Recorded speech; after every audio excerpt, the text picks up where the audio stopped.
batter, batter, batter, bake a bitter batter, bake a bunch of Christmas cookies. Those Christmas cookies bring the Yuletide cheer.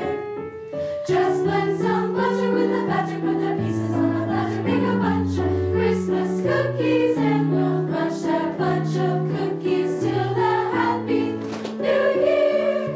Make a holiday complete with a Christmas cookie treat. Simply follow this recipe. Roll the dough, ho, ho, ho. Roll the dough, ho, ho, ho. Roll it thin with a rolling pin. Oh, roll the dough. Cut the cookies and put them in a pan. Make a star and a wreath and a gingerbread man. Once you cut the cookies and put them in a pan, can you pop them in the oven? You can. When reindeer pitter, pitter, patter, patter, bacon, pitter, patter, make a bunch of Christmas cookies. Those Christmas cookies bring the Yuletide cheer.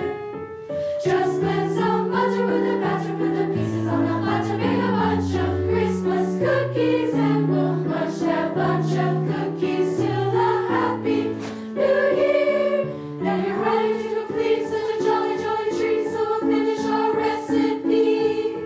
Stir the frosting when it's done, then frost the cookies one by one. Just stir the frosting when it's done, and don't forget to lick the spoon. Sprinkle cinnamon and a gumdrop, sprinkle chocolate too.